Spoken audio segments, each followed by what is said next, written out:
যে যেভাবে গোল পরে মানুষ, এটা স্কিন ক্যান্সারের সম্ভাবনা। এখন তারা বুঝতেছে মুহাম্মদ তো এমনি এমনি বলে নাই সাল্লাল্লাহু আলাইহি ওয়াসাল্লাম। 1450 বছর আগে নবী বলেছে, তোমার এই বোতলের ভিতরে যদি পানি খাওয়া অবস্থায় মাছি পড়ে যায়, তুমি শরবত খাচ্ছ, শরবতের ভিতরে যদি মাছি পড়ে যায়, তুমি ভালো কিছু খাচ্ছ, এর ভিতরে যদি মাছি পড়ে যায়, মাছি কি সুন্দর জিনিস না খারাপ জিনিস?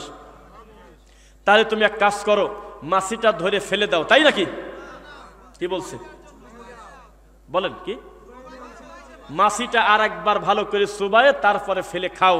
আজকের থেকে 1843 সালে ইহুদি খ্রিস্টানরা চিৎকার দিয়ে বলেছিল, কে বলেছে মুহাম্মদ মিথ্যা কথা বলে না?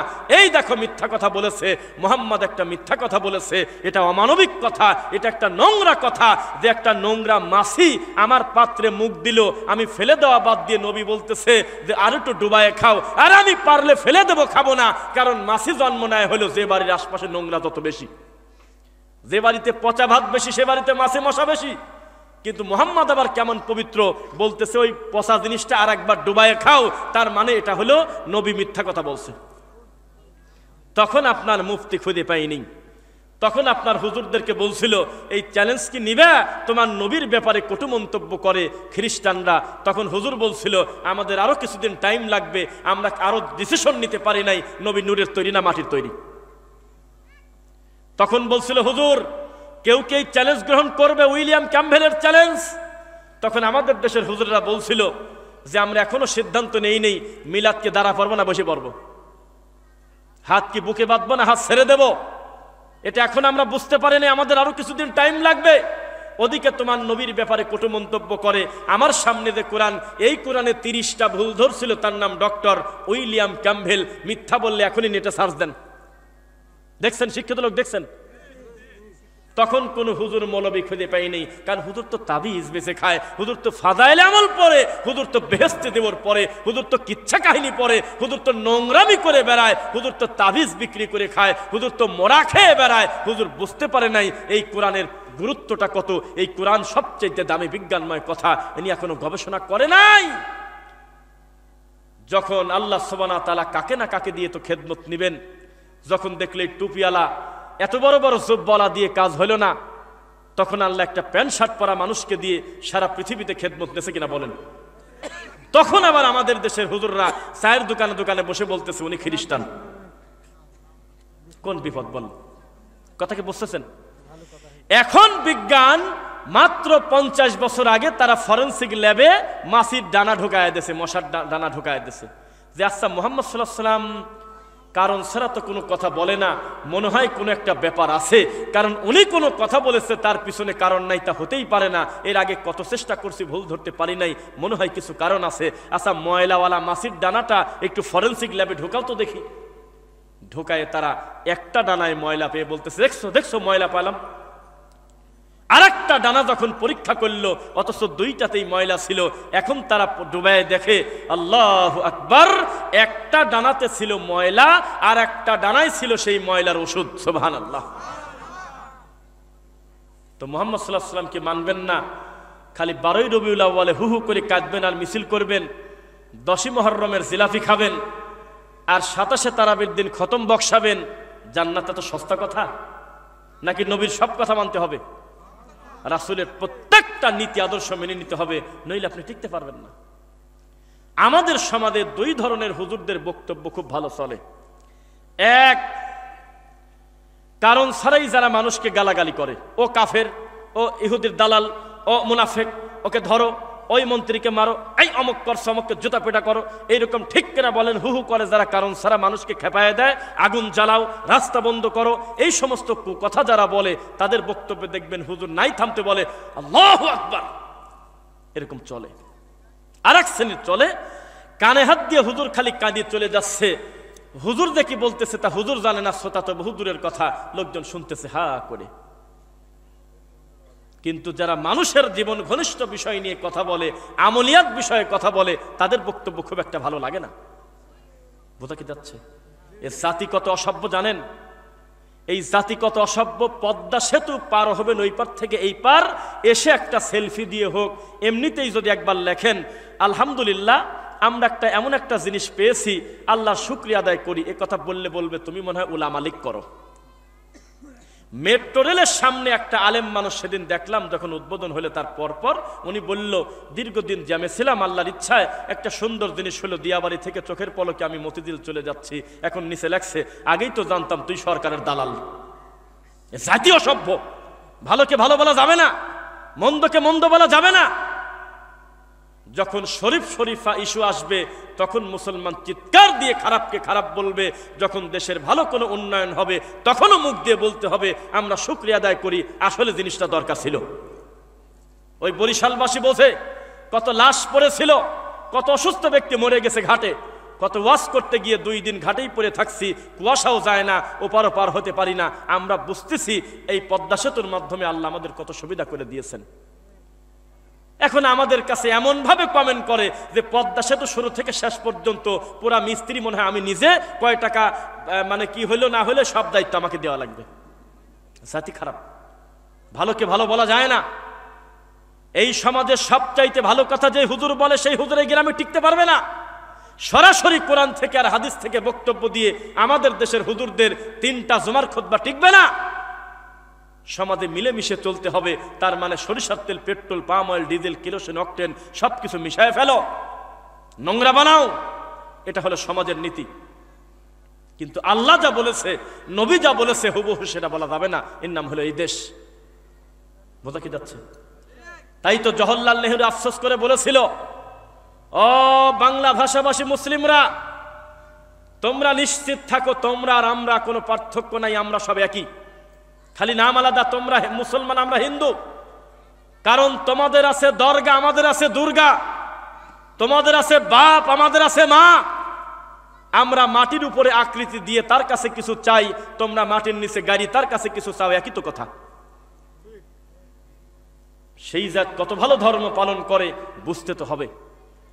আমরা যখন এই কথাগুলো বলি আমাদেরকে বলে 2 জনের হুজুররা কি বলছে, বড় বড় পীর, বড় বড় বাবা আমাদের দেশে ধর্ম প্রচার করতে আসতো, কত বড় বড় বুজুর্গ চলে গেছে, তোমার বুজুর্গ ছোট ভাই সম্পত্তি লিখে নেছে। তুমি কত সহজ সরলতা বুঝি। লেখা হচ্ছে গ্রামের মানুষ সহজ সরল, আসলেই তারা আচরণগত সহজ সরল মানি, তবে জমি ভাগ করার সময় বোঝা যায় ওর চাইতে কত হিংস্র আর বোঝা যায় না। খালি একবার মুখ দিয়ে বলেছে তোমার বাপ ভুল করে কবরে গেছে, তোমার ফুপুর সম্পত্তি তোমার বাপ ভোগ করছে 30 বছর, তাড়াতাড়ি 2টা ফুপুকে ডাক দিয়ে তাদের হক তাদেরকে বুঝে দাও। তখন এই নামাজি তাহাজ্জুদ পড়া ছেলেটার দিকে তাকান যাচ্ছে না। এইরকম সরল সোজা হলে আমাদের দেশের লোক। বেগুন কিনতে গেছে, বিয়েই বেগুন বিক্রি করতে আসছে ছেলের শ্বশুর, এত করে বলতেছে ক্ষেতের বেগুন আমি দেখে আনছি ভালো, তাও বেগুনটা উল্টা পাল্টা করে দেখে পোকা আছে কিনা। বলতেছে যে পটল ভালো, তাও চাপ দিয়ে দেখে। বলতেছে বিয়াই আমার নিজের পুকুরের মাছ কেবল আনলাম, তবুও মাছটা চাপ দিয়ে দেখে যে আসলে মাছটা নরম না শক্ত না ভালো। তরমুজ আলা তো আরো বিপদে, একটু কাটিয়ে রেখে দিয়েছে, তাছাড়া বিশ্বাস কর না কেউ। সেই লোকটা যেই কাজ করলে জান্নাতে চলে যাবে, এই ইবাদতের ব্যাপারে তার কোনো খেয়ালই নেই। আমাদের দেশের ইসলাম পটলের চাইতে কম দাম, বেগুনের চাইতে কম দাম, আলুর চাইতে কম দাম। সাধারণ একটা শাক কিনতে গেলে শাকটা উল্টা পাল্টা করে দেখে তরতাজা সহি শাক কিনা, আর ধর্মের ব্যাপারে খোঁজে জাল আর জয়ীফ। ব্যাপারটা কি? প্রত্যেকটা মানুষ আল্লাহর নবীর তরিকায় সালাত পড়লে আপনার রাগ হবে কেন? প্রতিটা মানুষ যদি আমার রাসূলের তরিকায় হজ করে আপনার অসুবিধা কোথায়? প্রতিটা মানুষ যদি মরা মানুষের জন্য ফকির মিসকিন খাওয়ায়, আল্লাহর দ্বীনি কাজ করে আর অসহায়দের সহযোগিতা করে, আপনার সমস্যা কোথায়? সমস্যা আছে। কি সমস্যা? ওয়াযায়্যানা লাহুমুশ শাইতানু আ'মালাহুম, শয়তান তাদের আমলকে সুসজ্জিত করে রাখছে। আমি এখন পরীক্ষা করার জন্য যদি বলি, আমার সাথে পড়েন আল্লাহুম্মা সাল্লি আলা মুহাম্মাদ ওয়া আলা আলি মুহাম্মাদ কামা সাল্লাইতা আলা ইব্রাহিম ওয়া আলা আলি ইব্রাহিম ইন্নাকা হামিদুম মাজিদ। এর নাম কি? কবর পূজারি পর্যন্ত স্বীকার করে এর চাইতে দামি দরুদ আল্লাহর এই পৃথিবীতে নাই। কারণ এই দরুদ হলে নামাজে পড়া হয়, নফল নামাজ হোক আর ফরজ নামাজ হোক, এই দরুদ না পড়লে তার নামাজই হয় না। অথচ এত বড় দরুদকে আমাদের এই বাংলাদেশে বেদামি করে রাখছে, এই নামাজের বাইরে এই দরুদের কোনো নামই নাই। এই দরুদের বাইরে কি আছে? আল্লাহুম্মা, এর বলাও পাপ, বলতেও লজ্জা লাগে। এমন সুন্দর করে সাজিয়েছে ইবলিস শয়তান এই মানুষের তৈরি করা দরুদকে। এখানে আছে সুগন্ধি, এখানে আছে গোলাপ জল, এখানে আছে আগরবাতি, এখানে আগে ছিল জিলাপি, এখন চলে না, এখন বিরিয়ানি, এখন 1000 টাকা চলে না, টাকা বাড়িয়ে দিতে হবে। অনেক কিছু দিয়ে শয়তান সুন্দর করে আয়োজন করেছে এবং বলল, আরে শিক্ষক আসলে দাঁড়িয়ে যাও, আর নবীকে সালাম দিবা বসে মানে দাঁড়াও। কত রং ঢং করে করে সুন্দর করে সাজিয়েছে। ইতিহাস সাক্ষী, দরুদে ইব্রাহিম শুনে খুশি হয়ে 1 টাকা কেউ কাউকে দিয়েছে, ইতিহাস আমার জানা নাই। একটা লোক বলেছে আল্লাহুম্মা সাল্লি আলা মুহাম্মদ, আল্লাহুম্মা বারিক আলা মুহাম্মদ। এইটা বলার কারণে ওনার মনটা ভরে গেছে। আরে পৃথিবীর শ্রেষ্ঠ দরুদ পড়ল রে, যেই দরুদ ছাড়া নামাজ হয় না।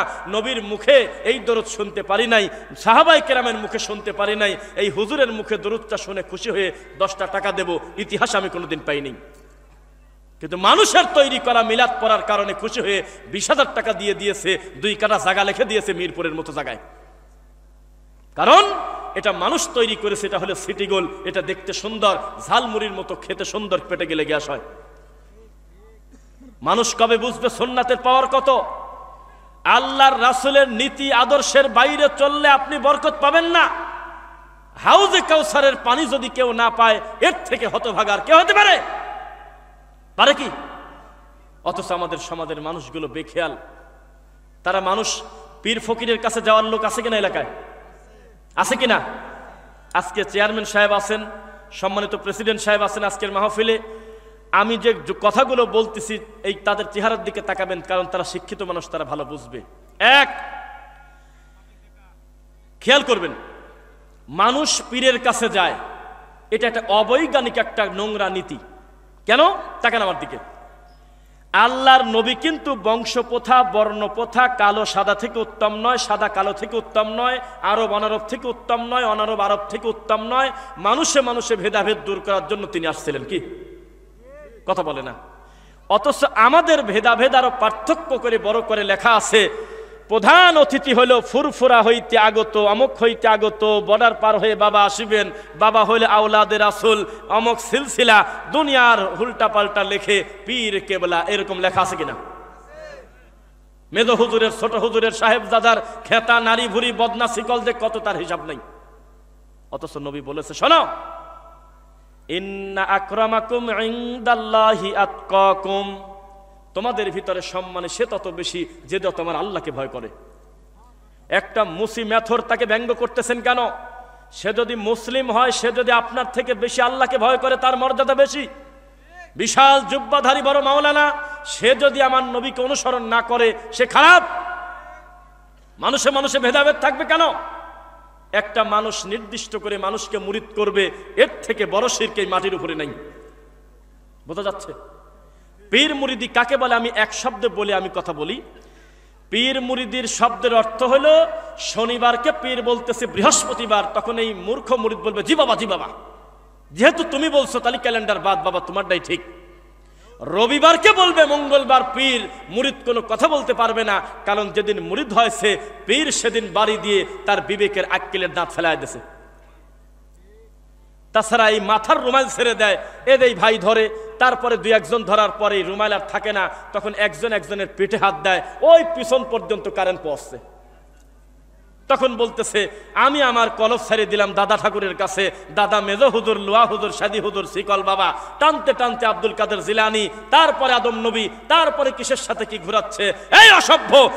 100টা মার্ডার কেসের আসামি ক্ষমা পেয়ে গেছে, মানুষের দোহাই লাগে নাই, খালি মুখ দিয়ে বলেছে, আল্লাহ এত পাপ করেছে ঠিক, তবে আমার পাপ যদি কেউ ক্ষমা করতে পারে, সে হলো তুমি আল্লাহ। কত বড় বড় পাপী নবীর সামনে এসে বলেছে, এ নবী, আমি অনেক অন্যায় করেছি, আমার রাসূল অনেকের পাপের বর্ণনা শোনেই নাই, তিনি বলেছে আল্লাহর কাছে ক্ষমা প্রার্থনা করো, আল্লাহ তোমার গুনাহ ক্ষমা করবেন, বলেন ইনশাআল্লাহ। আর আপনি কি এমন পাপ করেছেন? আপনি মানুষের কাছে পড়ে আছেন। বিষয়টা কি? মুহাম্মদ সাল্লাল্লাহু আলাইহি ওয়াসাল্লাম কি বলে শোনেন, হে আমার উম্মতেরা, তোমাদের পায়ের জুতার ফিতাও যদি ছিঁড়ে যায়, মুসির কাছে যাওয়ার আগে তোমার এই সমস্যাটা তুমি তোমার আল্লাহকে একবার বলো। ইসলামের সৌন্দর্য বোঝেন? এখানে কি ওই জুতার ফিতা আছে, ওই ফিতা যদি উনার ছিঁড়ে যায়, হারিয়ে যায়, ইসলাম বলতেছে মুসির কাছে যাওয়ার আগে বলতে হবে আল্লাহ তুমি সহজ করে দাও আল্লাহ। এটা চাওয়া যায় কেন? কারণ সে হলে আল্লাহ, তার কাছে বলতে লজ্জা নাই। আর এই অসভ্য জাত শাহজালালের কাছে গিয়ে বলে ও বাবা পরপর 4টা মেয়ে হয়েছে, একটা ওয়ারিশ হিসেবে ছেলে দাও। ও কি মানুষ? জুতার ফিতা যার কাছে চাওয়া যায় তার কাছে ছেলে চাওয়া যায় না? পৃথিবীতে এর থেকে নোংরা নীতি আর নাই যে একটা মানুষ একটা মানুষের কাছে মুরিদ হবে। এর থেকে বড় শিরক এই মাটির উপরে নেই। কেন তা করবেন কেন? কারণ মুহাম্মদ সাল্লাল্লাহু আলাইহি ওয়াসাল্লাম তার মেয়ে ফাতেমাকে বলতেছে মারে আমি বেঁচে থাকা অবস্থায় দুনিয়ার কিছু লাগলে আমার কাছ থেকে চেয়ে নাও, আমি মরার পরে মুহাম্মাদের বেটি হিসেবে আলাদা কোনো সুযোগ সুবিধা পাবে না। বিচারের মাঠে আমলে সলে নিয়ে আল্লাহকে সন্তুষ্ট করেই তোমাকে জান্নাতে যেতে হবে, ওখানে বংশ পরিচয় চলবে না। কোন লজ্জায় লেখে ভারতের অমক দাদার মেজর বাবার লুয়ার বাবার সাদির বাবা কারে নবীর ছেলে টেকে নাই? পাগল কি করে? যাকে আল্লাহ প্রথম মনোনীত করে নবী দুনিয়াতে পাঠালেন তার এক ছেলে আর এক ছেলেকে হত্যা করছে। আরে পাগল কি বলে? দ্বিতীয় নবী নূহ তার ছেলে জাহান্নামে চলে যাচ্ছে, কি বলে এগুলো? কিসের বংশপ্রথা? লূত আলাইহিস সালাম একজন নবী অথচ তার বউ জাহান্নামে যাচ্ছে। ইব্রাহিম আলাইহিস সালাম একজন পয়গম্বর যাকে আল্লাহ প্রথম কাপড় দিয়ে পবিত্র করবেন জান্নাতে, এত বড় সম্মানী নবীর বাপ জাহান্নামে। এ পাগল কি বলে? আলীর মতো এত বড় জবরদস্ত একজন সাহাবী তার বাপ জাহান্নামে যাচ্ছে, এ পাগল কি বলে? আর পীরের যেই ছেলেটা সবচেয়ে বেকার, ওই ছেলের টাকা পয়সা বেশি, বাইরে বাইরে ঘোরাবাদ দিয়ে খানকানি বসে আছে, লোকজন পায়ে হাঁটে ছাগল আর মুরগি দিয়ে আসে। লজ্জা করা উচিত আপনার। আত্মহত্যা জায়েজ থাকলে আপনার মরে যাওয়া উচিত। আজকেই আপনার পীরকে এক বৈঠকে 3 তালাক দেওয়া জরুরি। বউকে দেওয়া যায় না, বউকে এক বৈঠকে না। সবচেয়ে বিশুদ্ধ মত হইল 3 তুহুরে 3টা কথা বুঝছেন, একই বৈঠকে 3 তালাক চলবে না। যাই হোক গেল, কিন্তু পীরকে তালাক দেওয়া যায় এক বৈঠকে 3টা। যে শোনেন আজকে থেকে আমি সিদ্ধান্ত নিয়েছি আমি আমার সকল পাপের কথা শেষ রাত্রে সেজদা দিয়ে আমি আমার আল্লাহকে বলবো, আমার বউকে পর্যন্ত ঠিক পাইতে দেব না। যখন ও গভীরভাবে ঘুম আসবে আস্তে করে ফাঁকে অন্য ঘরে গিয়ে সেজদা দিয়ে বলবো আল্লাহ 30 বছর আগে পাপ করছিলাম, ক্ষমা করেন আল্লাহ। হে আল্লাহ কত টেনে চলছি, ভাড়া দেই নাই। হে আল্লাহ কত বাসে উঠে ঘুরছি, বাস আলার ভাড়া ফাঁকি দিয়েছি, আমি জানি না মূল হিসাব কত, আল্লাহ আমাকে ক্ষমা করেন। আর তার পক্ষ থেকে 5000 টাকা দান করে দিলাম, তাদের তুমি পোষাই দিও গো আল্লাহ। তুমি ছোট লোক, তুমি চলে গেছো ঠাকুরের দরবারে যায় হু হু করতেছে, কুক কুক করতেছে, আল্লাহ বলে না, খালি কি বলেন হু হু ইল্লাল্লাহ ইল্লাল্লাহ জিকির। আবার কেউ কেউ জিকির করতে করতে এই বাঁশে পর্যন্ত উঠে যাচ্ছে। এইটা যদি কোনো হিন্দু দেখে আমি লজ্জায় আল্লাহ, মুসলমান তো দেখলে আমরা বুঝলাম যে হলো সরমনের ঠাকুর বুঝলাম, কিন্তু হিন্দু দেখলে কি করবে? সি সি সি সি। ও তো যদি মনে মনে ইচ্ছা পোষণ করতো ইসলাম ধর্মই মনে হয় ভালো রে, আমি ইসলাম মানি নেব, ওই এই দৃশ্য দেখে বলবে 3 মাস পর পর আমার নারকেল ফাটানি তো ভালো। এ আবার কি ধর্ম? কালেমা পড়লে খালি উপর দিকে ওঠে লাভ দিয়ে দিয়ে আল্লাহকে নাম নিতে, কি বিপদ। একটা লোক কারেন্টের শক লাগে না, কেউ তারা দাঁত দিয়ে কামড় দিয়ে কারেন্টের নেগেটিভ পজিটিভ ধরে না, কেউ কাঁটাওয়ালা গাছে ওঠে না, কেউ গাড়ির উপরে লাভ দিয়ে পড়ে যায় না, জোশে জিকির করতে করতে পুকুরে পড়ে যায় না, খালি সুন্দর প্লেস দেখে কলা গাছের মতো পিচ্ছিল দেখে দেখে লাভ দিয়ে ওঠে। বিষয়টা কি? এ শয়তানি কতদিন চলবে ধর্মের নামে? প্রত্যেকটা মানুষ আল্লাহকে তার মনের কথা বলতে হবে। এটা আমি আপনাকে দেখাবো, তাকান আমার দিকে। পীরকে কেন তালাক দিতে বলছে আমার থেকে বুঝে না নাকি বলেন? আপনি আপনার বউ একসাথে শুয়ে থাকবেন, এটা তো শরীয়তের নীতি। কি শুয়ে আছেন, হঠাৎ করে আপনার বউ রাত যখন 2টা বাজে তখন কয় যে কেন আমার স্বামী কই রে, একসাথেই তো ঘুমালাম, কই রে নাই তো। খুঁজতে খুঁজতে পায় না পায় না পায় না, হঠাৎ করে দেখতেছে কিভাবে তার ডুকরানি ডুকরানি কান্নার আওয়াজ। রাত যখন একেবারে নীরব তখন একটা পাখি পর্যন্ত ডাকলে জোরে শোনা যায়, যায় কিনা? কিভাবে জানি আন্দাজ করতে পারছে যে কাঁদে কিনারে। পাশের ঘরে যায় দেখে যে গোপনে তার স্বামী আল্লাহকে সেজদা দিয়ে চোখের পানি দিয়ে জায়নামাজ ভিজে ফেলছে। এর নাম হলো আল্লাহর সাথে মোনাজাত করা, এর নাম হলো মুরিদ, এর নাম হলো চাওয়া। স্বামী আপনি তো আমাকে বলতে পারতেন, 2 জন মিলে একসাথে কাঁদতাম, তোমারটা তুমি কাঁদো আমারটা আমি কাঁদি, দুনিয়ার সম্পদের জন্য জিম্মাদারি, পরকালের ব্যাপারে আমি দায়িত্ব নিতে পারবো না, আমি দাওয়াত দেবো, তবে হিসাব করবে আমার আল্লাহ। তখন এই বউ আবার পরের দিন করছে কি, ও মাল উঠছে হলে 1টায় আর ওই বউ হলো 12:30 উঠে চলে গেছে। উঠে ঠিক একটু ফাঁকে গিয়ে উনিও তার মনের পাপের কথা বলতেছে, বিয়ের আগে গোটা 10 প্রেম করছিলাম, আল্লাহ তুমি ক্ষমা করো, বলতেছে কিছু একটা বলতেছে আল্লাহকে। বলা তো দোষ নাই, আমি ভুল হয়েছে আল্লাহ, এটার নাম মুনাজাত। আর আমাদের সমাজে কি, একবার বিসমিল্লাহ, একবার সূরা ফাতিহা, 3 বার ইখলাস, 7 বার আস্তাগফিরুল্লাহ, 11 বার দরুদ শরীফ পড়ে আমার পর ডেলিভারি দিয়ে দাও, আর নয়তো পীরের পর কুরিয়ার সার্ভিস করে মারি দিয়ে দাও। ঠাকুর ওখান থেকে বসে দেখবে, তারপর মুনাজাতে নেকি পাঠাচ্ছে, হে আল্লাহ মেজো হুজুরের কবরের নেকি পাঠা দাও আল্লাহ। কেন তোর মেজো হুজুর কি লোক খারাপ নাকি রে? মাল তো ভালো না রে। গুনার দরকার, সওয়াব দরকার হলে আমার এলাকায় অসহায় খারাপ মানুষ যারা পাপ করে কবরে গেছে, শিরক করে নেই, অন্য পাপে হয়তো আল্লাহ কষ্ট দিচ্ছে, আমরা বলবো আল্লাহ আমার দাদা না বুঝে কত ভুল করছে, আল্লাহ আমার দাদাকে তুমি ক্ষমা করো আল্লাহ।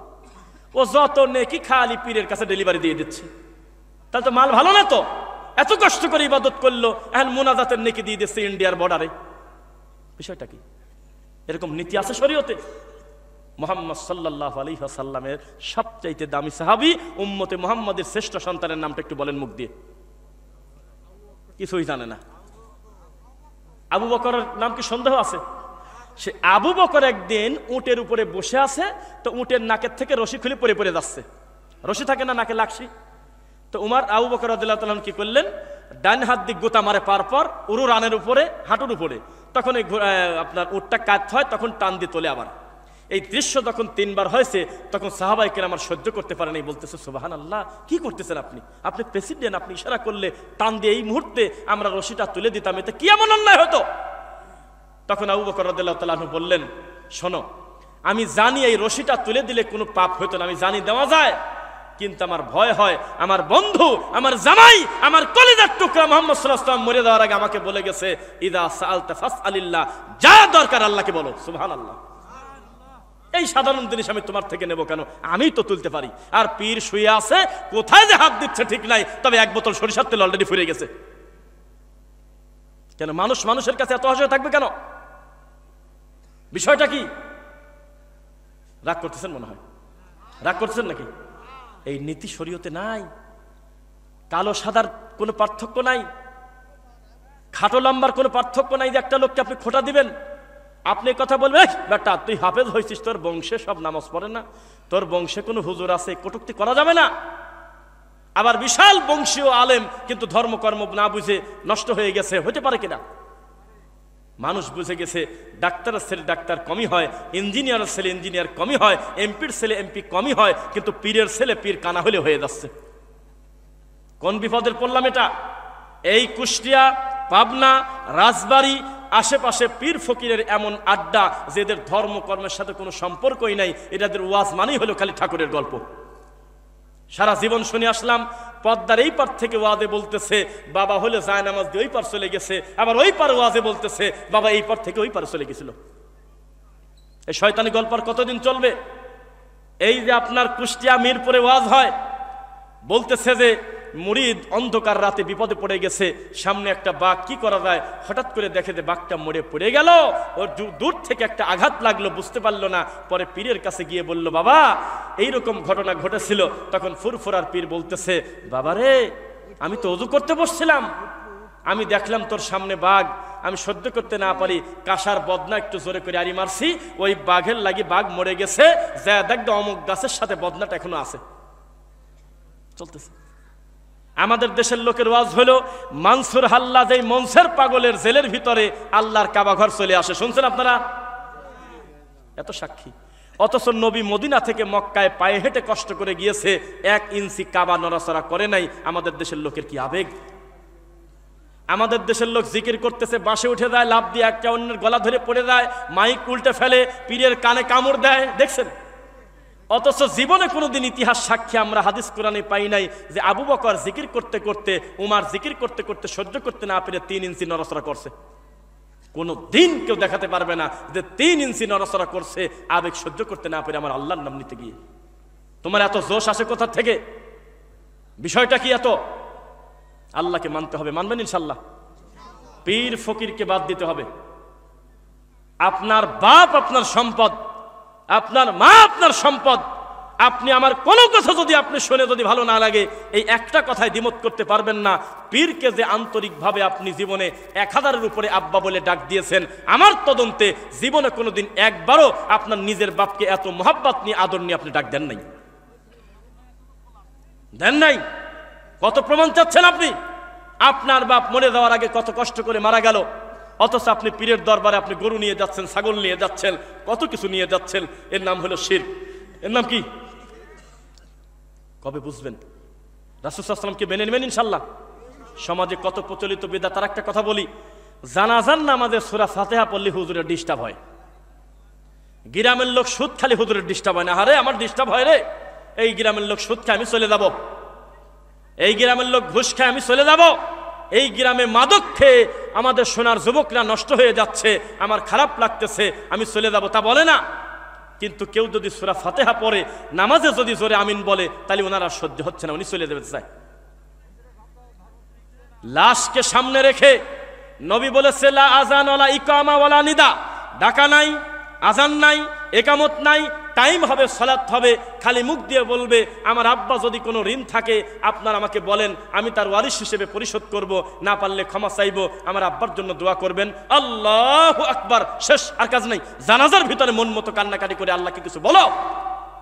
আর আমাদের সমাজে এ 5 মিনিট, ও 10 মিনিট, বন্ধু 2 মিনিট, প্রতিবেশী 3 মিনিট, এ অমুক তমক নারী ভুরি বক্তব্য দিতে দিতে টানা রোদের ভিতরে লাশটা সামনে রেখে জোহরের নামাজের সময় আধা ঘন্টার বেশি বক্তব্য দিচ্ছে। এত টাইম হুজুরের হাতে আছে, কিন্তু আল্লাহু আকবার বলে হাত যেই বাঁধলো, তখন সূরা ফাতিহা পড়ার টাইম নাই, মনে হচ্ছে মাথার পর ঠাটা পড়ছে। কেন? লোকটাকে চিরদিনের জন্য দাফন করে দিয়ে আসবো, আমার এই বাপটা জীবনের মতো চলে যাচ্ছে। আল্লাহর নবী বলেছে সবচাইতে দামি দোয়া সূরা ফাতিহা। যেই সূরা ফাতিহা পড়ে আবু সাইদ খুদরি একটা সাপে কাটা লোককে ফু দেওয়ার কারণে উঠে মারছে দৌড়। 30টা ছাগল নিয়ে বাড়িতে চলে গেছে। ভয়তে ভয়তে নবীকে বলে, আল্লাহর নবী ভুল করলাম কিনা, একটা ফুঁতে 30টা ছাগল নিয়ে আইছি, এটা কি হারাম হলো কিনা? নবী বলল, কিসের কি কও হারাম মানে? একটা অংশ আমারও দিও। এর চাইতে হালাল আর হয় না। কারণ কি করছিলে? কয় আমি সূরা ফাতিহা পড়ে ফু দিছি, উঠে দৌড় দিছে। তোমার ফাতিহা পছন্দ হলো না? তুমি বলতেছো যে জানাজা হলো দোয়া আর ফজরের নামাজ হলো নামাজ। আরে কানা, সালাতের একটা অর্থই তো দোয়া, সালাত মানেই তো দোয়া। সুবহানাল্লাহ। কয়দের রুকু নাই, নাই তো আমি কি করবো? আল্লাহ দেয় নাই তাই নাই। সেজদা নাই কেন? তা আল্লাহ দেয় নাই তাই নাই। নাই তুমি খোঁজো কেন? ঈদের নামাজের খুতবা আগে না পরে? কিছুই জানে না, 2-1 জানে। আর জুমার নামাজের খুতবা আগে না নামাজ আগে? তা আগে পরে হয়েছে, আমি কি করবো? আল্লাহ দেশে তাই হয়েছে, আমি কি করবো? খোঁজন কি কামে? যেটা নাই সেটা খোঁজন কেন? এটাকেই মেনে নিতে হবে। আমার নবী যেহেতু জুতা পায়ে দিয়েছে এইভাবে, আমিও দেবো এইভাবে। আমার নবী বলেছে, তোমার বাড়িতে কেউ নাই, তোমার বউ নাই, মা নাই, কেউ নাই, তুমি জানো, তাও নিজের বাড়িতে নিজে ঢোকার সময় তুমি সালাম দিয়ে ঢোকো। কারণ এই সালামের কারণে তোমার বাড়িতে শয়তানের আর জায়গাই নেই। সুবহানাল্লাহ। কিসের সাথে কি যুক্তি দিচ্ছেন আপনি? আমার নবী ডান হাত দিয়ে পানি খেয়েছে, আমি খাবো। আমার নবী কোনো কিছু দিতে গেলে ডান দিক থেকে দিয়েছে, আমি দেবো। আমার নবী বাম পা মসজিদ থেকে বের হওয়ার সময় আগে দিয়েছে, আমি দেবো। আমার নবী ডান পাকে দিয়েছে মসজিদে ঢুকতে, আমি দেবো। আমার নবী সহবাসের সময় দোয়া পড়েছে, আমি পড়বো। এত পণ্ডিতি করতে যাবেন কেন? নবীকে হুবহু অনুসরণ করতে হবে। তিনি যেভাবে যা বলেছেন তাই মানবে ইনশাআল্লাহ। পড়েন, কোনো পণ্ডিতি করবেন না, বাড়াবাড়ি করার কোনো সুযোগ নাই। সুযোগ আছে কি? সুযোগ নেই। চলে যাবেন। আমি একটা ব্যতিক্রম চেয়ারম্যান দেখলাম আজকে, এই এতগুলো মিডিয়ার সামনে বলতেছি, এবং আমাদের সভাপতি সাহেব, সফল সাহেব সহ, মাস্টার শিক্ষিত মানুষ তো তাই। এত সময় ধীর গতিতে বক্তব্য শুনলেন, কোনো আমশ্রোতারও এত অ্যাটেনশন পাই নেই। আলহামদুলিল্লাহ। আল্লাহ তুমি উভয়কে তোমার দিনের জন্য তুমি কবুল করো আল্লাহ। কি ব্যাপার? বক্তব্য আমি তো মনে করতেছিলাম যে কষ কষ লাগতেছে, ভালো লাগতেছে কিনা, কিন্তু প্রধান বক্তা এখন আনতেছে না বিষয়টাকে। এটা একটা কৌশল। অনেক সময় কথা বলতেছি, নিয়ে আসলে সেটাই সুন্দর হয়, আমরা কথার একটা পর্যায়ে আছি। এবার দেখেন এখানে কি লেখা আছে, কোরআন কি? আমি কিন্তু শুরুতে 2-1টা ধমক দিলেও, কাছে বসেন আমার ভাই, মাশাআল্লাহ, আমি কিন্তু শুরুতে 2-1 ধমক দিলেও আমি কিন্তু একটা কথা বলছিলাম মুখ দিয়ে, অপ্রয়োজনীয় কোনো কথা বললে আপনি প্রতিবাদ করবেন আমাকে। এখানে কোরআনের পর কি লেখা আছে? জোরে বলেন, কি লেখা আছে? এই শরীফ আমাদের বহু কিছু শেষ করে দিয়েছে, কিন্তু আল্লাহ নিজে নিজে কোরআনকে কি নাম দিচ্ছে? বাল হুয়া কুরআনুম মাজিদ। ইন্নাহু লাকুরআনুন কারীম, আছে কিনা? তাহলে আল্লাহ নাম দিচ্ছে মাজিদ, আল্লাহ নাম দিচ্ছে কারিম, আমার পছন্দ হইল না, আমি লিখলাম শরীফ। মাজার শরীফ, খানকা শরীফ, দরগা শরীফ, খালি শরীফ আর শরীফ। এত শরীফের দরকার নেই আমার। শরীফ নবীর কবরকে কবর বললে যায় না, কিন্তু আপনার এই ঠাকুর মরে গেছে, মুরিদরা বলতেছে মাজার শরীফ, খানকা শরীফ। কথা বলে না দেখি। আল্লাহর নবীর স্ত্রী আয়েশা বলতেছে, মরার পরে আমি আমার স্বামীর কবরের পাশে গেলাম, আমি নবীর কবরের কাছ দিয়ে গেলাম। সাহাবায়ে কেরাম বলতেছে, আমরা নবীর কবরের কাছে গেলাম, কবরের পাশ দিয়ে গেলাম। আল্লাহ বলতেছে, আফালা ইয়ালামু ইযা বু'সিরা মা ফিল কুবুর। কবরের কথা কোরআনে আছে, হাদিসে আছে। কোনদিন দুনিয়ার সবচেয়ে দামি মানুষের নাম মুহাম্মদ সাল্লাল্লাহু আলাইহি সাল্লাম, তার কবরকে সারা জীবন সাহাবায়ে কিরাম কবর বলেছে। আরে গরু মারিয়ে দেছে, কেউ জানেই না যে ভিতরে কেউ আছে কিনা কোনো মাল, উপরে বলতেছে যে এটা একটা মাজার শরীফ। আপনাদের এই দিকে কিনা আমি জানি না, ভুল হতে পারে, সাতক্ষীরা রোডে মনে হয় গোরাসার মাজার আছে, ভেড়ামারা। আমি ধারণা করে বলছি, আল্লাহ আলাম, আল্লাহ তুমি ভালো জানো, মিলে গেছে। যেই জাতি ঘোড়ামারি দাফন করে দিয়ে নাম দেশে ঘোরাসা। আর আমি একটা মাহফিলে গিয়ে মাঠের ভিতরে যা দেখাইছিলাম বাসর ঘরের জন্ডিসা। জন্ডিসা কিভাবে বুঝলেন? আমি মনে করছি যে এখানে কার বাসর হচ্ছে, চতুর্দিকে মন মতো ফুল দিয়ে সাজানো। আমাদের মাহফিলটা অনেক দেরি, আমরা রাস্তা দিয়ে যাচ্ছিলাম, ভাবলাম যে বাসর ঘরটা দেখে আসি।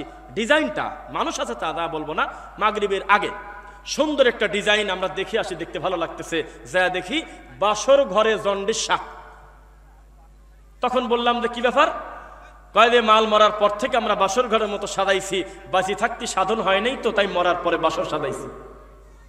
এখানে প্রতি মাসে জিকির হয়, কয়েকদিন আগে 3 দিনের ওরস হয়েছে, হুজুররা ওয়াজ করতে আসছে, ওই পাশে দান বাক্স, ওখানে দান বাক্স টাকাও দেওয়া, অথচ তার নাম হলো জন্ডিসা। এ জাতির কপালে কি আছে বলেন? অথচ যেই পীরের 10টা মুরিদ, এমন মুরিদদেরও দাবি আমার পীর মরে না। কথা বোঝে না? আগে ঠিক ঠিক বলেন না, আগে শোনেন। আগে যারা শোনে নাই তাদের শুনতে দেন, আপনারা তো বুঝছেন। কোন পীরের যদি 10টা মুরিদ থাকে, তাহলে ওই পীর যদি মরে যায়, তাহলে তারা বলে না যে আমার পীর মরে গেছে। কি বলে বলেন তো? আপনারা বলেন না, এদিক থেকে বলেন, আপনারা জানেন। আচ্ছা, এই পাশ থেকে বলেন, কি বলে? এই তো ভাই, এই কথাটা আমার শুনতেছিলাম, চাচ্ছিলাম। পর্দার আড়াল হলেন বাবাজি, পর্দার আড়াল হলেন, এটা বলতেছে। আবার একদল বলতেছে পীর বাঁচি থাকতে যেমন ক্ষমতা ছিল, মরার পরে ক্ষমতা বাড়িয়ে গেছে। লেখে না? লেখে কিনা? তাই আমি বলেছিলাম, শাহজালালের মাজারে গিয়ে আমি রফিক বিন সাইদ 2 চোখ দিয়ে যা দেখছি, যে পরিমাণ গোলাপ জল বাবার কবরে মানুষ দিচ্ছে, তাতে যদি সত্যি বাঁচি থাকতো তাহলে আবার বহু আগে ঠান্ডা লেগে মরে গেছে। এত বেয়াক্কেল মানুষ, লোকটা মারা গেছে, আসলেই তার লাশ ওখানে আছে কিনা আল্লাহ তুমি ভালো জানো। ইতিহাস তো বিকৃতিও হয়। বিষাদ সিন্ধু দেখে, বিষাদ সিন্ধু বই পড়ে যদি হোসাইন রাদিয়াল্লাহু আনহুর কারবালা চিনতে চান, তাহলে আপনি বোকার স্বর্গে বাস করতেছেন। বুঝেছেন কথা? বিষাদ সিন্ধুতে হোসাইনের কারবালার মূল ঘটনা আছে কি? আছে। এবার একটা ঘটনা দেন মনে পড়বে, ভালো কথা। একটা নবী, একে কথা বলবেন না, যারা জানেন আমার ধারণা বুঝে ফেলছেন, যারা শক্তিশালী ভাবে জানেন তারা বাদ দিবেন। একটা নবীকে কাফেররা তাড়া করছিল, উনি দৌড়ে গিয়ে আল্লাহর কাছে সাহায্য চাইতে গিয়ে ভুল করে গাছের কাছে সাহায্য চাই ফেলছে। তখন গাছ 2 ভাগ হয়ে গেছে, সেই গাছের ভিতরে নবী প্রবেশ করলো, আর যাওয়ার পর গাছটা আবার আটকে গেল, কিন্তু তার চাদরের কোনা বাড়া ছিল। এইটা দেখে কাফেররা তাকে 2 ভাগ করে ফেলছিল গাছ সহ। এ নবীর নাম কি? অথচ ঘটনা পুরো নবীর প্রতি অপবাদ। এই ঘটনার সূত্র ইবলিস থেকে ডেলিভারি হয়েছে। অথচ তিনি এত বড় সম্মানী নবী, যার ব্যাপারে আল্লাহ বলতেছে, ইয়া জাকারিয়া ইন্না নুবাশশিরুকা বিগুলামিন ইসমুহু ইয়াহইয়া। হে জাকারিয়া, তোমাকে আমি একটাই বৃদ্ধ বয়সে ছেলে দেব, তার নামও ঠিক করছি ইয়াহইয়া। সুবহানাল্লাহ, নামও ঠিক করছে আল্লাহ। লাম নাজআল লাহু মিন ক্বাবলু সামিয়া। ইতিপূর্বে ইয়াহইয়া নামে আমি আল্লাহ কারণ নাম রাখি নাই। এত বড় নবীকে আমাদের দেশের লোক বলতেছে উনি নাকি গাছের কাছে সাহায্য চাইছিল। আস্তাগফিরুল্লাহ। একটা নবী একটু খাড়ায় গেল। আপনি আমাকে বলেন, আপনাকে শেষ করে দেব, আপনাকে আমরা বেঁধে রাখবো, যদি আপনি আল্লাহর কাছে সাহায্য না চেয়ে আপনি পানির কাছে সাহায্য চান, তাহলে আপনাকে ছেড়ে দেব। আমি কি করব বলে আপনার মনে হয়? তাহলে একটা নবী সে বলে ফেললো হে গাছ আমাকে বাঁচাও, আপনি কিভাবে মেনে নিলেন? তাহলে মিথ্যা কথা এই দেশে সমাজে আছে কিনা? আছে কিনা? তারপরে সমাজের মানুষ সুদ খায় না, না সুদ খায় না। 10,000 টাকা ধার নিতে গেলে গোটা গ্রাম ঘুরেছে, ফলাফল শূন্য, কেউ টাকা দেয় না। সবচেয়ে ভালো দেশে বলতেছে আরেকটু আগে আলি দিতাম, এখন একজন নিয়ে গেল সিটার। গোটা গ্রাম ঘুরে পাওয়া যায় না, কিন্তু লেপের ভিতর শুয়ে খালি মোবাইলে মেসেজ দিয়ে দেন, হে ভাতিজা 2 লাখ টাকা লাগবে, দেখো তো টাকা লাগায় কে। ঘরের ভিতরে 10 লাখ টাকা চলে আসবে 15 মিনিটের ভিতরে। টাকা নিয়ে নিয়ে ঘুরতেছে, লাখে হইল 2000 মাসে, না বেশি? বেশি। আমি ধারণা করে বলছি, কত? লাখে 3000। এত সুন্দর হিসাব করলেন কিভাবে আপনারা? এ ঢকের কাম কি আপনারাও করেন নাকি?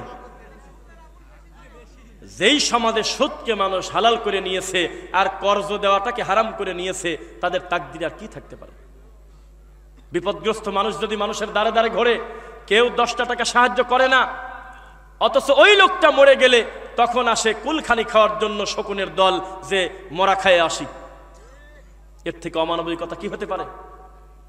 আজকে থেকে আপনি নিয়ত করেন আল্লাহ এবং তার রাসূলকে মেনে নেবেন, বিনা বাক্যে কোনো প্রশ্ন করবেন না। মনে থাকবেন ইনশাআল্লাহ। আল্লাহ বলেছেন, আপনি বলবেন সামিনা আতান, আমি মেনে নিলাম। নবী বলেছেন, আপনি বলবেন সামিনা আতান, আমি মেনে নিলাম। আমার ভিতরে কোনো বক্রতা নাই। আমি আল্লাহর কথা যেখানে শুনবো মানবো, আমি নবীর কথা যেখানে শুনবো মানবো। কোনদিন কোন পীর ফকিরের কাছে 1 মিনিট দাঁড়াবো না, বলেন ইনশাআল্লাহ। পারবেন? কোনদিন শরীয়তে এই ধরনের নীতি নাই। একটা মানুষ মানুষের কাছে মুরিদ হয়ে বলবে আমি আমার বাবার কাছে মুরিদ হলাম, এর থেকে নোংরামি কি হতে পারে? আবার একটা কথা বলি, আবু জেহেলের নাম শুনেছেন আপনারা? আবু জেহেলের নাম শোনেন নাই? আচ্ছা, পৃথিবীতে কোনোদিন আপনার 2 চোখ দিয়ে আবু জেহেল নামে কোনো লোক দেখছেন সরাসরি? কারো নাম রাখা আছে আবু জেহেল, এরকম দেখেছেন? দেখছেন না? কিন্তু আবু তালেব নাম আছে, কত নেবেন আপনি আমাকে বলেন? কথা কয় না। আবু তালেব নাম আছে কিনা? অথচ দুইটাই কাফের। কত তো বোঝে না। আবু জেহেল কারো নাম আছে বলেন? আছে। কিন্তু আবু তালেব নাম আছে, আছে কিনা? কারণ দুইটাই কাফের, কিন্তু একটার বাজার ভালো না আর একটার বাজার ভালো। আলীর আব্বা হয়েছে জন্য দরদ বেড়ে গেছে, অথচ দুইজনই কাফের। আমার আগে বক্তব্য দিলেন শেখ, বলেছেন অবশ্য, তাই না, যে নবীর চাচা পর্যন্ত কাজ হলো না, কেননা হেদায়েতের মালিক কে? আল্লাহ।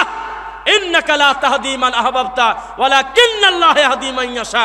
আল্লাহ যাকে ভালোবাসেন তাকে হেদায়েত দেন। হেদায়েত আল্লাহ ছাড়া কারোর হাতে নাই। অথচ এক একটা সময় মানুষ এক এক দিকে ঝোঁকে। একটা সময় আমাদের পাবনা থেকে একের বস্তা বস্তা বোতল নিয়ে এই কুষ্টিয়ানা ঝিনাইদাতে একটা বোতল বাবা বাড়াইছিল। কতদিন আগে? 15 বছর আগে নাকি? 15-20 বছর আগে বোতল কাঁধে করে মুরব্বীর কাঁধে দিয়ে দেশে, বোতল বাবা বলে আছে, বোতল ভরে নিয়ে আইগা। পরে দেখে মোটে শয়তানি। তারপরে বাড়ালো কনসির পানি পড়া। হ্যাঁ, সকালবেলা ফজরের আগে ওঠো, তাড়াতাড়ি নিয়ত করে কনসি দিয়ে পানি পড়তেছে, খাও। 2 দিন পরে প্রমাণ হলো ও সাতার পানি এমনি বাড়ায়, শীতের দিনে এমনি পানি বাড়ায়। জাতি হলে আবেগের জাতি। এই জাতি মাওলানা দেলোয়ার হোসেন সাইদিকে অন্তর থেকে ভালোবাসে। এত ভালোবাসছে, উনি জেলে গেলে এক ধরনের গরুই বলবো তাদের, তারা বলতেছে উনি নাকি চাঁদে চলে গেছে। শুনছেন? এটা মানুষের সাথে শয়তানি করা, আর কি করা না? ওনার ফটোকপি দেখাচ্ছে চাঁদে। আমি আশ্চর্য হই, মূর্খ লোক তো বলে বলে আরে হুজুর মানুষ জালসা এসে বলতেছে সত্যি চাঁদে আছে। তা ক্ষতি তো আপনারাই করেছেন। বাড়াবাড়ি করতে গিয়ে আপনারা কার সম্মান কোথায় দিয়ে আপনারা শেষ করে দিয়েছেন। নবীদের চাঁদে যায় না, আরে রাসূল মরে গেছে কোনো চিত্র থাকে না, আর একটা লোক বেঁচে আছে তার নাকি ফটোকপি চাঁদে চলে গেছে। জাতি কত অসভ্য। আবার তাকে দাফন করার পরে আমি এটা বোঝাচ্ছি, আপনারা যারা দাবি করেন তাকে সত্যি ভালোবাসেন, আপনারা হলে ভণ্ডামি করেন, মূলত আপনারা আবেগ দেখাচ্ছেন, মূল ভালোবাসেন না আপনারা। উনি মারা গেছে, ভূমিকম্প হয়েছে, এটা আল্লাহর হাতে। একদল পাগল আবেগে লাগতেছে, যুবকরা দেখেছো কোরআনের পাখি মরে গেল আর ভূমিকম্প হলো বাংলাদেশে। কয় কিরে পাগল, অথচ একই টাইমে বাংলাদেশে কত গণেশ মরে যাচ্ছে, কত মুসলিম হয়তো মরে গেছে, 18-20 কোটি মানুষ ওই দিনে কেউ মরে নাই না। তা কি বললেন এগুলো? আল্লাহর নবীর ছেলে মারা গেল, তার নাম ইব্রাহিম। কেউ কেউ বলা বলি করলো নবীর ছেলে মরে গেল, তো ওই দেখো আকাশে তাকায় চন্দ্রগ্রহণ হয়েছে। নবী বললেন, খবরদার, কে সে যে বলে আমার ছেলে মরে গেছে জন্য চন্দ্রগ্রহণ হয়েছে? চন্দ্রগ্রহণ হলে আল্লাহর হাতে, এটা আল্লাহর নিদর্শন, এর সাথে আমি নবীর ছেলে মরার কোনো সম্পর্ক নেই। কেন এত আবেগ?